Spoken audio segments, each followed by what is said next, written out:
Hello everyone and welcome to a special episode of the Bonus Points because at last, once again, we actually have a guest. Today we're going to be speaking to Andy Robertson, who has a couple of gaming related subjects that sort of link and cross over with what the Bonus Points is doing. Also, before I forget, of course, as always, here's my co-host Joe. Hello. And Andy, would you like to introduce yourself quickly? Yeah, this is going to be fun. Thanks for having me. So I'm a games journalist for about 20 years, and as we'll get into, I've got various projects, usually around game discovery. I like indies, and I like getting indies in the hands of people who maybe you wouldn't expect to discover them. I've got a focus on the sort of families and games. I've written for national newspapers. Piers Morgan was mean to me. Oh, really? My friends and family are outraged. That's my claim to fame. But generally, amazing. Just talk about games, hopefully with some sort of sense. Yeah. It's funny when you said about Piers Morgan, I was like, "Oh, which way is he going? Ooh. Which way is he going? what we got that into here?" He was not happy. Yeah. So we have basically crossed paths due to an app that you're currently developing and kickstarting called Ludocene. And this app, this project of yours, is about video game discoverability. And then you also have another project called the Family Gaming Database, which covers more of the accessibility, which is something that actually came up on our show really recently. Before we go any further, do you want to quickly do the Ludocene gaming discoverability elevator pitch? Yeah, that's great. Thanks for letting me talk about that, because the clock's ticking. But so this is a new way to find games. Don't know if you ever look it up, there's loads of games released every month, basically over 1,000 games. And some of those rise to the top and become famous and we know about them. Some of those have big budgets. And so, we hear about them because of that. But loads just get lost in the mix. These kind of, games that people have poured their hearts into don't get in front of people. And so this is a project that is a fun way to discover games. It's a bit like... Mm-hmm. I mean, it's not that much. It's a bit like a dating app is what was the tagline. But the more I talk about it, it's so basically you make decisions, you build a deck of cards. It's like a deck builder that represent, here's the games I love. And the app then helps you hunt through these cards to find new games. And it will throw up games you weren't expecting. And we've been working on this data set in other projects for about 5 years. And so it's quite surprising. Whoever you put it in front of, it does a pretty good job. And it's just fun. It's kind of like, let's have some fun and find some games. And that's on Kickstarter. Doing well. It's got great coverage. But as ever, Kickstarter's hard. So we think we're going to get there. But all help is very appreciated. And there's lots of different tiers. So just for a few pounds, everyone who backs it will get instant access as soon as we fund to the prototype that's fully functional. And then we deliver the full app at the end of August. There's loads of stretch. So, thanks for letting me get that out at the beginning. That's right. That's all right. So when you showed me this app, the thing that I was asking about was the data set, because the data, you have so many games on there, and a lot of your messaging is about like, oh, it's by people you can trust. And I was like, well, where is this data coming from? Like, how do you have all of these games on here? Like, where do they all come from? I thought you were scraping an online database or something like, something like IMDb type thing. But you actually pointed me towards the Family Gaming Database, which is where we've had some crossover, because that database is more about accessibility and, well, you can explain it better than me, but it's also about like children playing games and like, if it's suitable for them, what's the lowest age they could actually get away with and things like that. But we did Papers, Please, for anyone that didn't see the episode.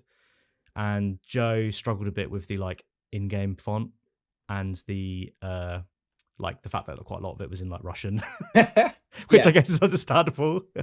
But then we actually talked in that episode at length about there being a website like this that would point out these kind of accessibility issues. And Joe, you actually said to me before that when I showed you, we talked about this website, you were saying that when you used to do Let's Plays, you'd sometimes get caught out by things that you didn't know were going to be in the game, but are on this website.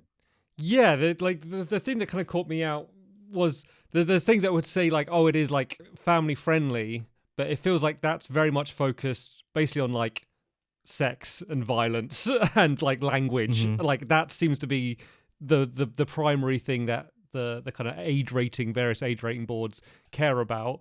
But there's a lot of other things to do with just tone and themes that it would be really nice to kind of have a bullet points of, because there's stuff that, it probably would be okay to be appropriate, but you almost need to kind of address some of those themes for it to be enjoyable. And so like there was times where I kind of was a little bit caught out where I was like, I almost kind of have to kind of ignore what's going on here because maybe it's quite dark, and I had a very young audience, and so I almost had to like pretend I wasn't picking up on some things in certain games to keep at least my content suitable for all audiences, or maybe even a level of complexity, to not go into that. And that was very difficult for me. I'm talking about quite a few years ago now. It was quite difficult for me to find at a glance that information when I'm kind of looking to play a game. Look, me and Joe have given a ham-fisted explanation of what this database is, but do you have anything to add to that? Yeah, so I mean that is a real problem, that the headline age rating for a game tells you a couple of things, like maybe sex or violence or language, but it doesn't necessarily get into the granularity. That information is available if you go digging, and actually PEGI do quite a good job of providing a bit more detail, but you have to know where to look, and also other sites cover it as well. So we knew that it's hard, like for a family, for a parent who's trying to find out, is this game okay for my 10-year-old? It's quite hard for them to end up with that information. So we created this database. Well, I wrote a book first. I should just hold that up. That's what I usually do. I wrote a book for parents first that was kind of game suggestions. It's in two halves, and it kind of has lots of games for families to discover. A bit like they laid out like recipes. Where Gold is a good one. So kind of games. What's the two halves? Are they different, or is it? What's the reason for the splitting it? So that is splitting what the game, That's what the game is, and then this is kind of the ingredients you need to play it, and kind of some serving suggestions for families, and then down here it's like something to follow. So it's kind of like a recipe book format. And there's games that we will recognise, but parents wouldn't. So there was that game discovery bit. That was quite popular, and we created a database. Well, it was supposed to be a website to promote it, and included all those recipes from the back, or game suggestions from the back. And then we're like, okay, well, we need to collect together the information that a parent would need, and we realised we needed to do a bit of hunting around to create a really simple page that didn't assume language or knowledge, but presented here's what's in the game.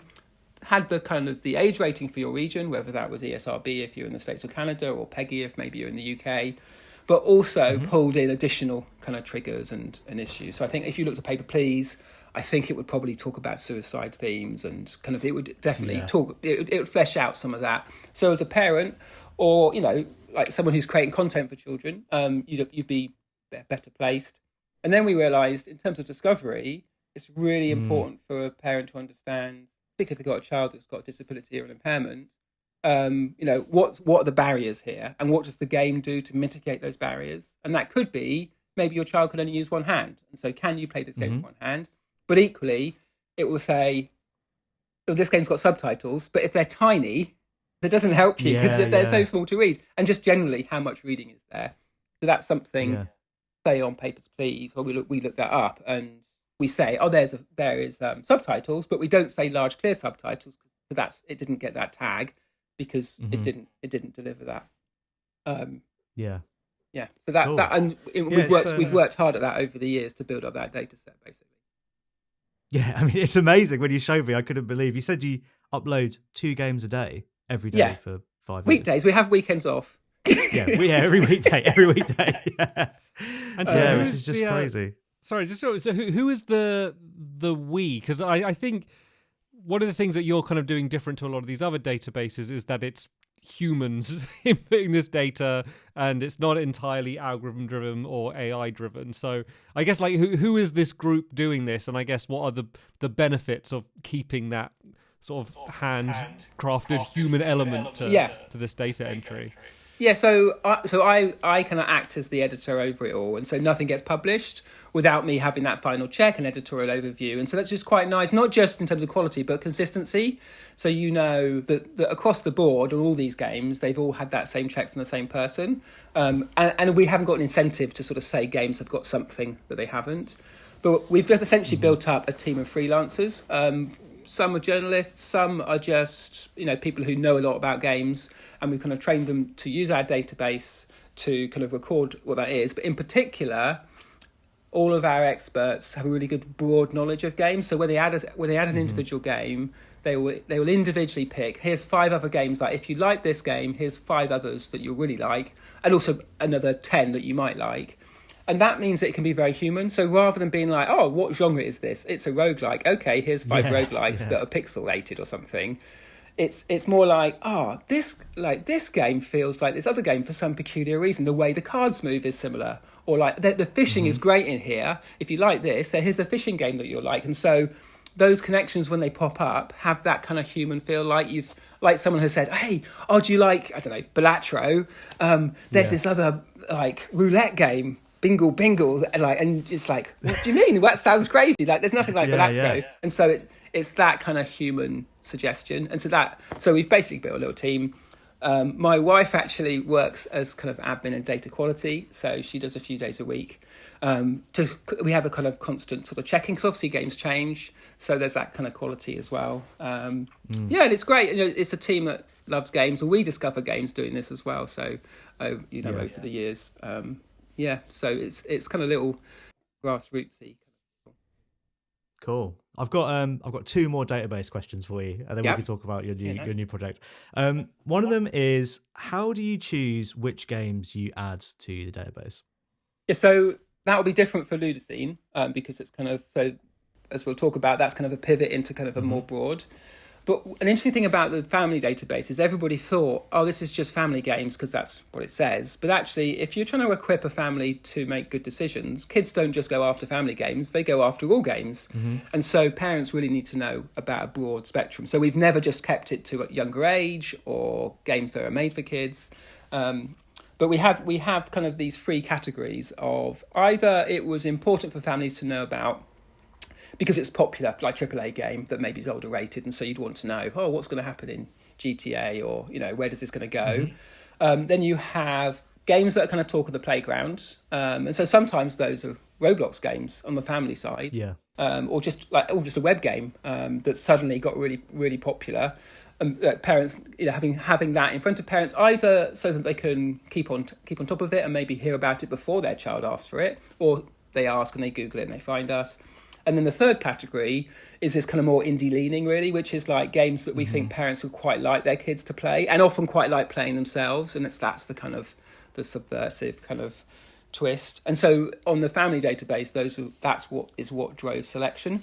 And we would spend just as long as on a tiny little indie game, writing a description, researching it, getting all the details absolutely right, as we would for Call of Duty. And actually, we've made good friends with some of the indie developers because they're not used to having that sort of attention. Cool. Just somebody we see these data entry things as like little love letters to the developer. That's what I've always told the team as part of our kind of onboarding. It's not just ticking boxes, particularly when you're writing something. This is someone's kind of pride and joy, and this is us saying we recognise what you put into this, and we want to get it in front of people. Here's a nice little thing for you. Look, doesn't it look good? And hopefully they like it too. So, yeah, great. Yeah, great. I should think so. The pages look amazing, so I should hope good. So. Good. Okay, my other question. This one might be a bit tricky. It depends how you're feeling. Go for it. But basically, the first question me and Joe both had was, how is this funded? Because there's no ads. Yeah. And you're not taking anyone's data, so it's like, what's happening here? Yeah. So we wanted it. As a kind of a high kind of philosophy, we wanted it to be free of ads, and we didn't want to take a kickback from selling games because we wanted to essentially build trust with our readers, so they could come here. It was a calm space. That was kind of the ads bit. We didn't want to and also the pages look nice. We didn't want to kind of blast them with Google ads, and so it's basically from business perspective, it's a play that authority and that kind of well-known, safe brand will have value in the long term.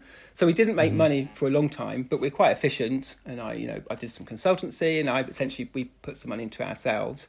But over time, we've had some very sort of specific either grant funding from some amazing kind of philanthropic grants, or kind of big kind of long-term funding from various companies of different sizes.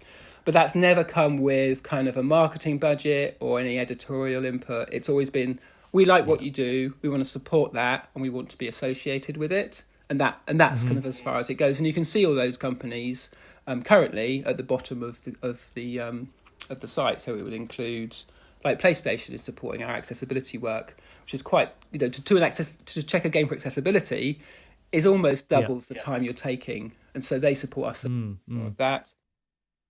Yeah.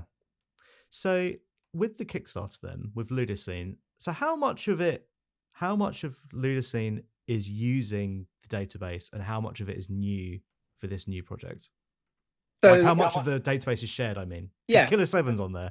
That's what I'm wondering about. Yeah, but Killer 7's on the Family Gaming Database. Is it? So, yeah. Okay. I didn't know if it was when I said we include all games because parents need to, I really meant it. Like, any game you see on Ludocene is also on the Family Gaming Database. Okay. The data set on Ludocene is a subset.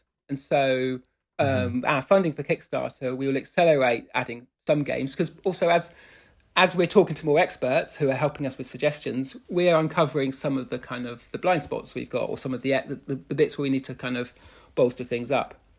And on the Ludocene side, we can do that quite a bit quicker, because we don't need a full accessibility report. We don't need all that super deep depth, because it's more about like discovering a game in terms of suggestion rather than interrogating it.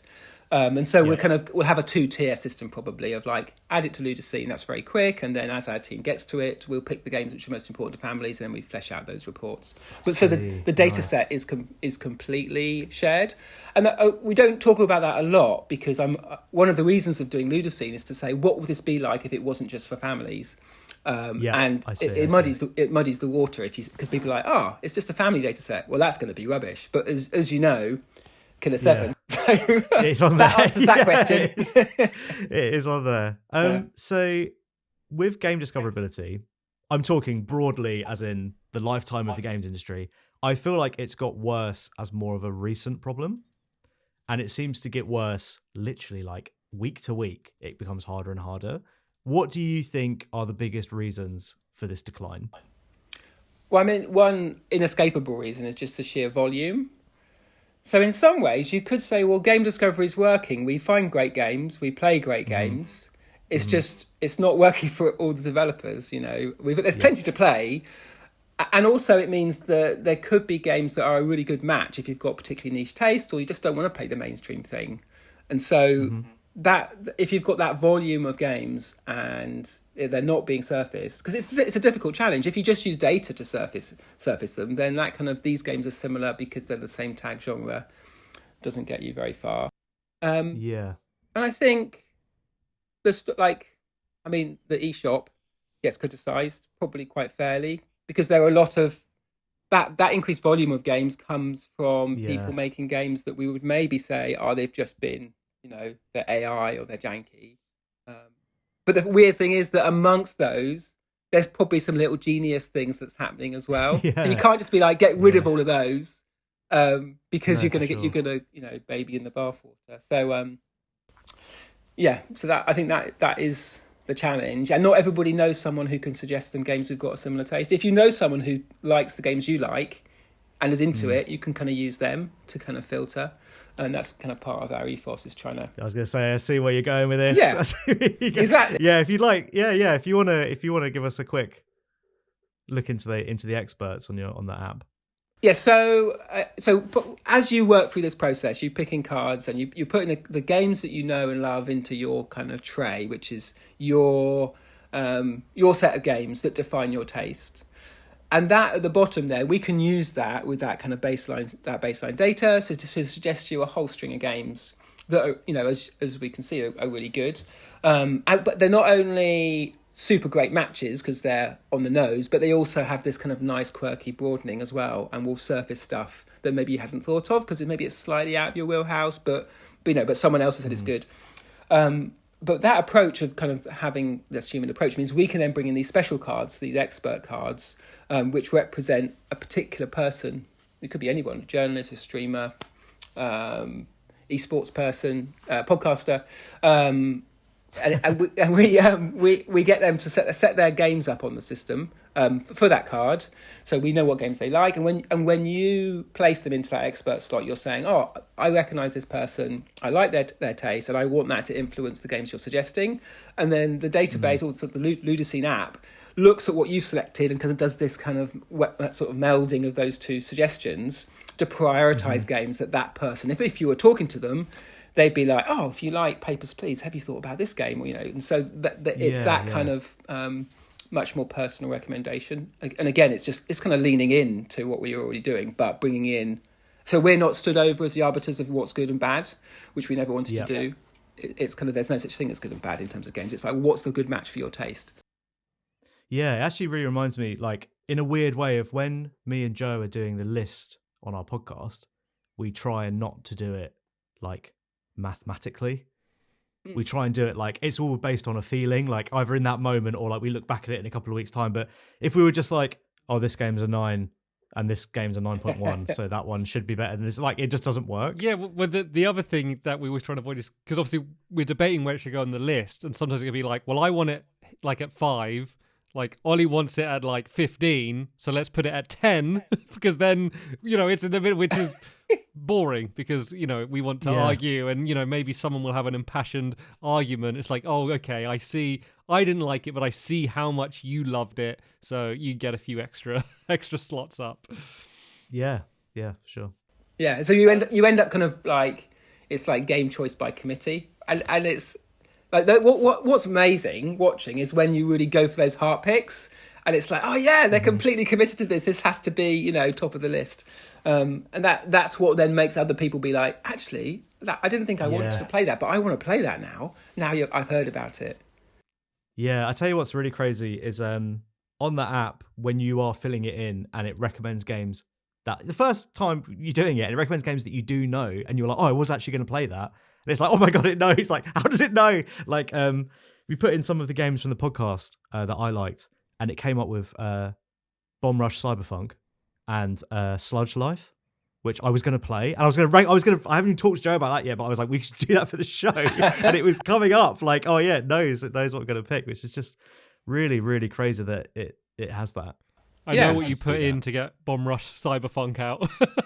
Yeah. What did we There's pick? a clear path for that one. It was Jet Set Radio. Oh, yeah. Series, I think. Yeah, if you pick that. Yeah, and there are some causal links, but I like it. Course. Like Sludge Life. Like, I don't know why that. Like, I don't. That's what's interesting. We're not in control of that, so I don't know why Sludge Life appeared for your combination of games, because it was like Disco. What's the adventure game? I can't remember the name. I've actually got them all written down. I can tell you what they are. But basically, what I've done is I've gone through the app and I've added like the top 30 podcast games that we've done as well. So people can, I'm not signed in. I don't have, it's written on the screen. For anyone watching, it's written on the screen. And if you're in the show, I'll put it in the show notes for the audio version. But yeah, like I've gone through, so I'm one of the like expert, I don't like using that word because I'm not an expert in anything, but like the personal cards, but I've used it to copy over like the top 30 or so games from the podcast where you've got them. Because you obviously don't have absolutely everything because you're adding them all manually, which is completely fair enough. But yeah, so it's like, if me and Joe have played on the podcast and it's ranked highly, then that recommendation should drip through to people's choices, right? Yeah. So that could work a few ways. They could pick their own games and then, bring your card in, and then they'll see the games that they know are familiar from the podcast being suggested, but also the suggestions immediately will be reshuffled to lean into those kind of games. And it's quite an interesting example because your podcast picks are probably pretty eclectic. It's not like we're just in this narrow thing, but the kind of playfulness means it can still work with that. and kind of, and surface games. Or the other way, they could pick your card from the beginning and then just use that to sort of filter. I think that's what we were doing when Sludge Life came up. So again, it's kind of different ways, and you could also search for your own games, and you can filter by platform and some of that sort of stuff. So you can use those cards quite flexibly, which I like. It's not this hard and fast. If they pick you, they're automatically going to get these things. I literally can't predict it, so that's quite fun. No, that's cool. Okay, this is quite a complicated question. The way I've written it, I don't even know if it's clear, so we might have to figure it out. But what I was wondering is, how does Ludocene balance personal recommendations with the need for diverse game exposure? So, like, how does it not just naturally lift things that are already popular? Yeah, so it's doing, the sort of at the base level, it says this person's picked these 5 games, and our base data set knows that those 5 games all have 5 other games which are not necessarily similar, but they've been human picked in our kind of background data.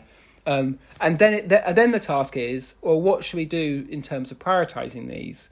And so we don't go too quickly, because we do have some data points about popularity, particularly what's popular in our database. But we go before that is more that it's then the sifting of saying, okay, this game's pixels, or pixel art style. So we're looking at an art style. Oh, this game's online or offline's a big indicator. Like if you're into online shooters and we're matching with something that's local and single player, then that's going to be a bit of a miss or a bit of a disconnect. So again, we look at how many players, is it online or offline, and we got quite a few tiers of that. But eventually we will get we don't disparage games being popular, and the fact that it's popular is a signal that other people have liked it. But we don't pull in Metacritic or those sorts of things to be like, oh, these are the games you have to know about, because we're trying to get away from. It's more about here's the games of taste that other people have enjoyed. So does that help? It is a bit of a. It's a tricky one. Yeah, it's like entirely vibes based. That's what's difficult about describing it. It's all vibes. It's like the vibes are the same. We think you'll like it. Yeah, no, that's really cool. And if cool. you did all vibes, you just end up kind of with the same games, or they would just feel too vague. Yeah. And what we pride ourselves in, that it's human suggestions, but they need to feel like hits.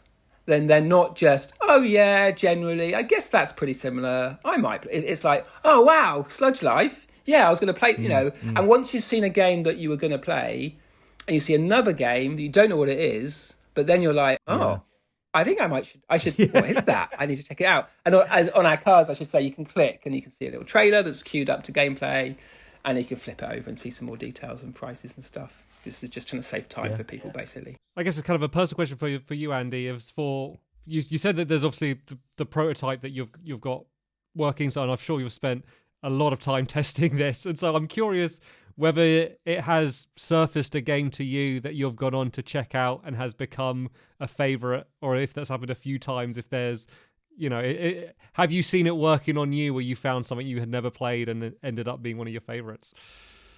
Yeah, I think in the team it definitely has. Actually, there was a game called Paradise Marsh. It's like an indie game. And I had kind of dismissed it because I hadn't quite twigged what it was. I thought it was just like collect the bugs. You're kind of exploring this marsh, you're collecting these insects. And I was like, well, what is there to it? And I picked a bunch of games that I really liked, like Short Hike, a couple of others. And Paradise Marsh kept coming up. And I basically, I was on my Switch then, and I was like, oh, I'll give that a go. I had a code for it. Being a journalist, I get game codes. It's a bit embarrassing, but it's lovely, and I don't disparage that at all. But playing it, I suddenly realised, oh, this is much more of an exploration game. This is more like a Short Hike. And whoever had tagged it on the Ludocene database had obviously twigged that, and some of our data points had highlighted something that I had kind of forgotten.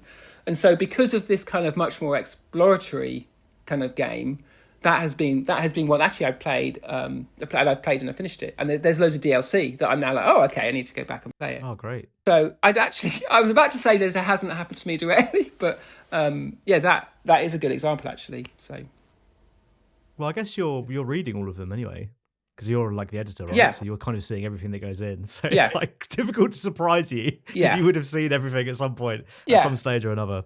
Yeah, exactly. And that's what was interesting on this. It was that I had read it, obviously, back when we added it, but it was some of the data points that the freelance person, analyst, had put in that was hitting on Ludocene. And it's interesting because on the database, on the family gaming database, it's not quite like that. It's more about age and appropriateness, so you don't see that. And that was interesting. When we took that data set and uncovered it in this way with these cards, it's like we kind of saw another window on the same data. And we didn't. And it's it was almost like, I didn't know I didn't know this is what this was. And the fact it's kind of visual, so it kind of feels a bit like it's alive. It's quite cool. It's almost like you've got like another key and another lock to the same door, almost. Yeah. So finally, before I ask you a fun question, one more, which is just simply it's an easy one. Where can people find more information on Ludocene and where they can join the Kickstarter? Yeah. So the first thing is we did this weird thing of picking a stupid name. So we haven't said it so far. Like at the beginning, we talked about it, but I realised no one's going to know how to find this unless they get lucky with the spelling. So it's Ludocene. And there's a whole reason for it, but we don't need to go into that now. So if you just Google that and Kickstarter, or just Google it, you'll find it. That's the nice thing. Once you know what the name is, because no one else has got that name, and because it's kind of a made-up word, then you'll find us, but you need to kind of guess the spelling. Actually, we have just recently registered Ludocene, where the scene is SCENE, like it's a scene, and that will that can redirect because that URL was free as well.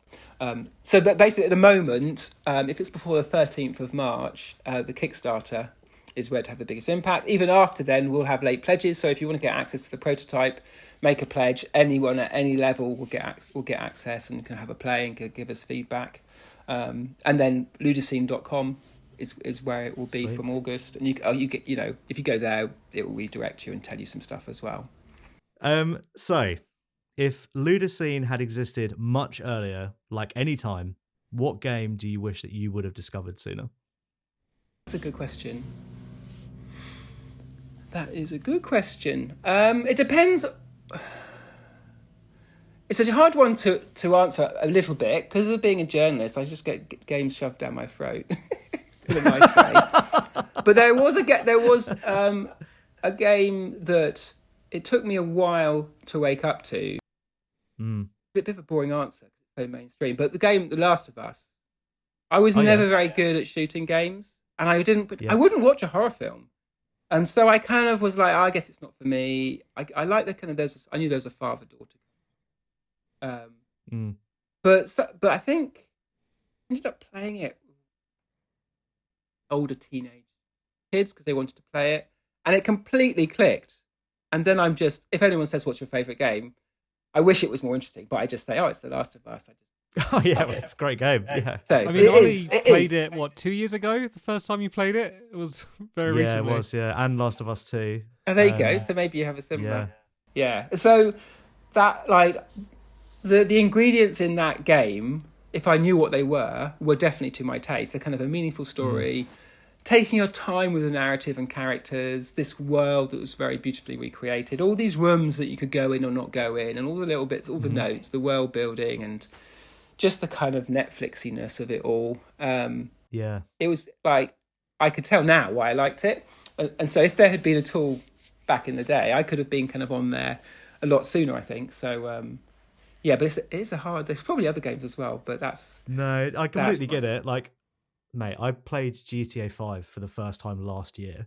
And I was like, I can't believe I've never played this game. It's like the most amazing thing I've ever seen. Like, it was blowing my mind every time. And now I'm like fully into GTA 6. But I just wrote it off because I was like, like you, I'm not very good at shooting games. And I was like, it's like a crime thing. I was just like, I don't really care. And then I played it and I was like, this is amazing. So I have this funny thing where if a game's popular, I don't want to like it.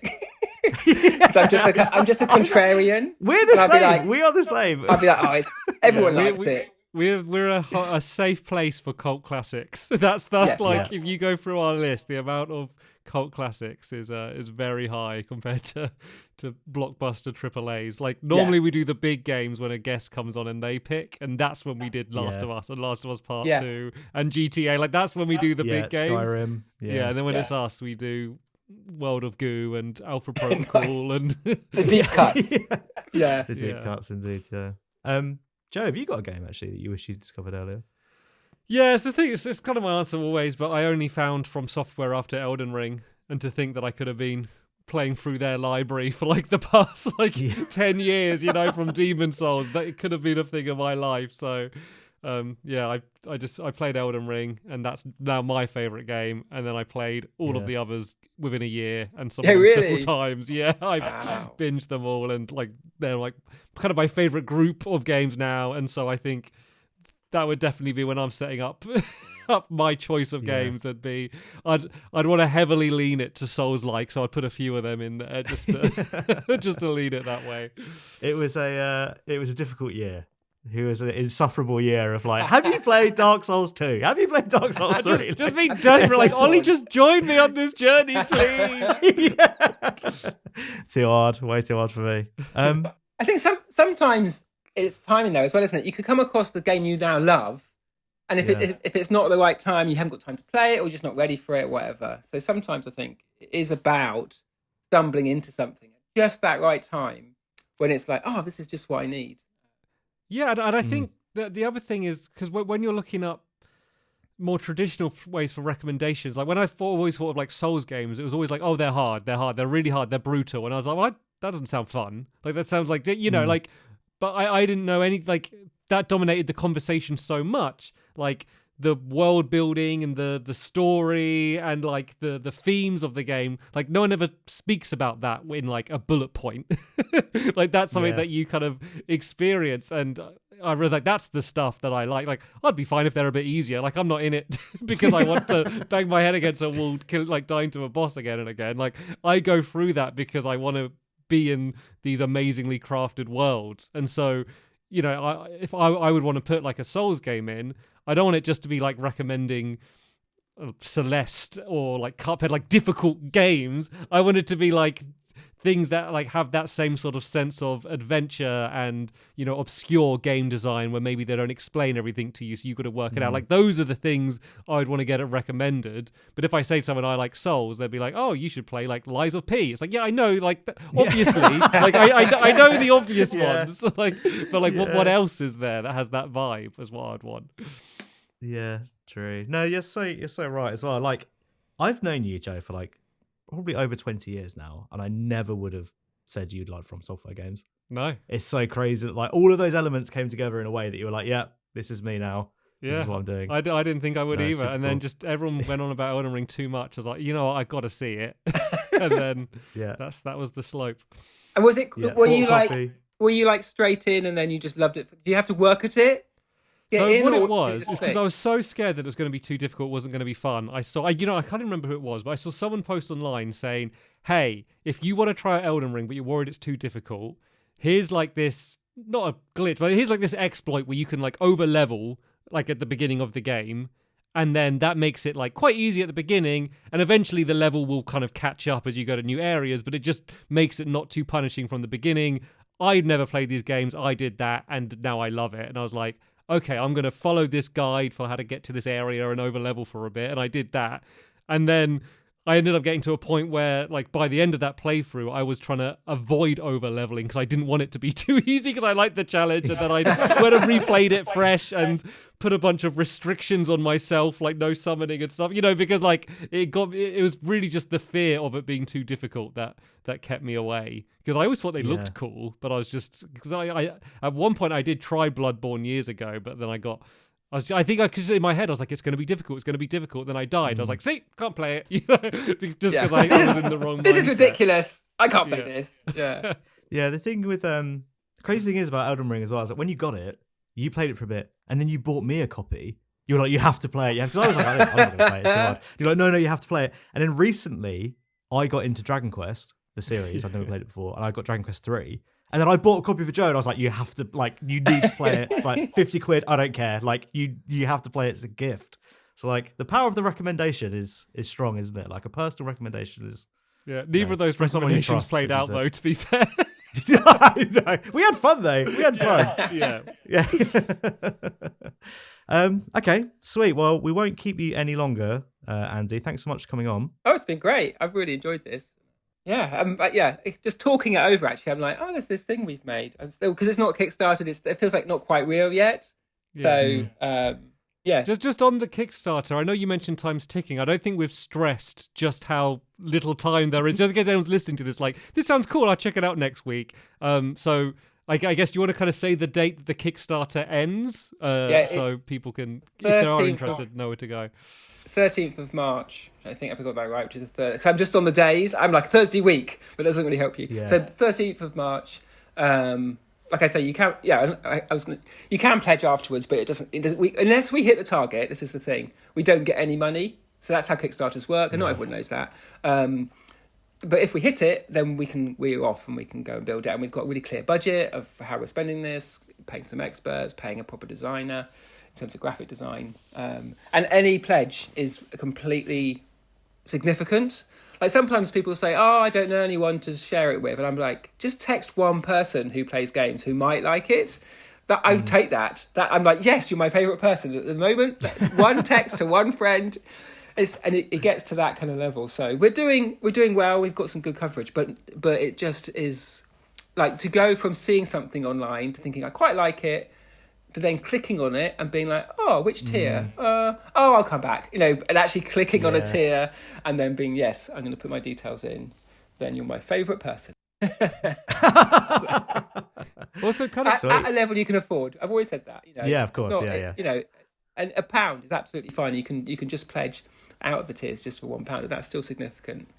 Well, one other very quick question for potential future release of the app when it's kind of available to everyone, because people can often be quite wary of apps. Like, I was just wondering kind of if you could talk a little bit about the monetization in terms of how, like, what is free, is there a subscription, or I genuinely don't know anything. So I'm curious to kind of know what the plans are there. Yeah, so we're focusing on building a web app, which is essentially a web implementation that works really smoothly on a mobile, which means we can put all the money into kind of functions rather than having to do these big wrappers to get it as an actual app on an iPhone or an Android, because that's really expensive, basically.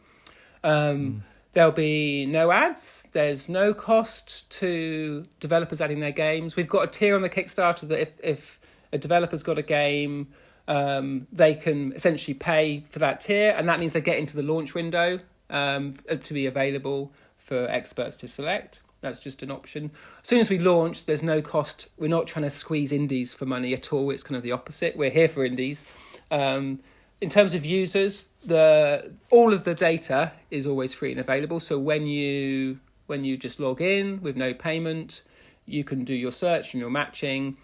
All of the experts we've talked about in the Kickstarter, they're all free. And then we'll have one tier, which is a subscription tier, which is £3 a month. And that's to allow us to add new experts. And also we'll probably do some kind of special card packs. We haven't kind of tied it down. But it's because it's more like, here's a nice way to support us in a small way, rather than locking stuff away. I've been pretty clear that we're not 100% on how we're going to monetize it. Like, we're not, in terms of, we're not going to do any more monetizing than that. But people are like, well, how are you going to pay for it? And our track record with the Family Gaming Database is this same model of keeping it free and available, taking a small bit of money, and then in the medium term, you end up with some really nice partnerships that don't kind of impede what we want to do in terms of our ethics. And that we're trying to essentially repeat that. So we're not going to vacation it. That's the promise. Yeah. Okay. We might have to cut that out. Oh, we might have to cut out that. We can put a little emoji and then the end of it, because people are probably familiar with the term. The family gaming guy ends up swearing. Yeah, who do you think you are? Yeah. I think you're the only person we didn't pre-warn that we don't. I did. I completely forgot, to be fair. Okay. Well, with that then, we will truly let you go this time. Thank you. So yeah, thanks so much for coming on. Maybe we'll see you again in the future. It's been a pleasure to talk to you. And everyone, just at least check out the Kickstarter, because you've got a really good explainer video on there as well that is like way more succinct than this 55-minute recording. So, yeah, go and check that out. And with that, I guess we'll say see you later, everyone. Cheers. Cheers, everyone. Cheers. Bye. Bye.